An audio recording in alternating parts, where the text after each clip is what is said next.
working man bodybuilding supplements. So, over the years, supplements have become more and more a necessity to some people. I use them myself, but they've been, I'd say, overly emphasized and necessary for your nutrition or to fill the gap, so to speak.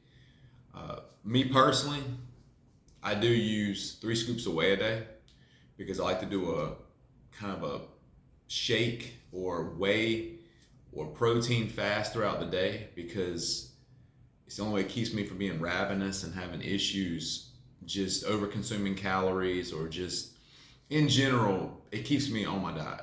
And so I have whey with almond milk 3 times a day. And then I have my big meal at night. So I do have 4 feedings, but that's probably my most reliant thing is whey. I do have fish oil. I do use vitamin D. I do use a multivitamin. I use magnesium because of my diet needs. I do use caffeine. I like to use pre-workout. I like to use creatine. I use what I believe is necessary for my needs and not just a crutch, but also too, it's been proven. Whey's been around for years. Creatine's been around for years. Pre-workout's been around for years. And these small vitamin mineral supplements have been around for years as well. Now, with that being said, use what you need.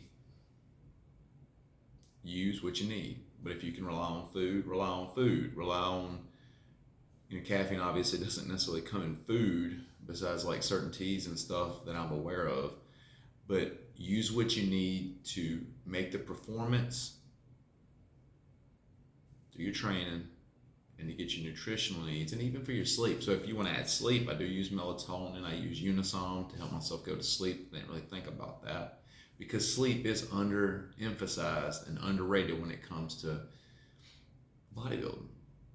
Recovery is one thing, taking your rest days, but if you ain't sleeping enough, if you watch my videos, you can tell how important sleep is to myself, even though I'm not a great sleeper because I get up so much and other small issues that doesn't lead to me having consistent sleep throughout the week or even at night.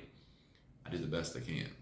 So my nutrition has to be on track, my training has to be on track, and I fill those gaps with enough caffeine, enough protein, whatever, to be able to close down the variables, to minimize the variables. And that's the whole point of supplements, is to minimize variables. But let's be real here.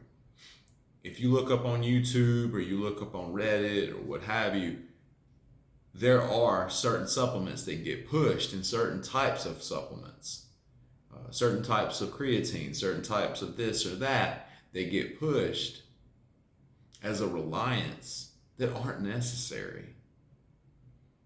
Branched chain amino acids, essential amino acids. If you want to take them during your workout, you can, but if you take a shake post-workout and you had something with enough protein pre-workout, you're not going to need it.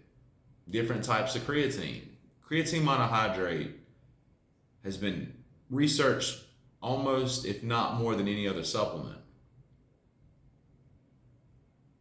Stick to what works. And if you're not sure if it doesn't work, do the research on it. Don't just fall for the gimmicks and the advertisement and the savvy sales attempts to make money on things that are not necessary. So again, to keep this short and sweet, use what you need. Don't overcomplicate it. And only if you need it or it enhances you to the point where it's a luxury item. Like some people can drink black coffee. I hate coffee with a passion. Unless it's like sweetened up and iced up like some valley girl down the road would make it. I like my pre-workout. I like my energy drinks. But I work out, again, 2 to 3 times a week. So I can actually depend on that. And it'd be very beneficial to my workout because my logbook proves it.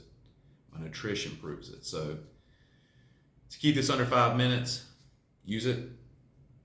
But don't rely on it unless it's necessary. And don't fall for the gimmicks. Be smart, guys.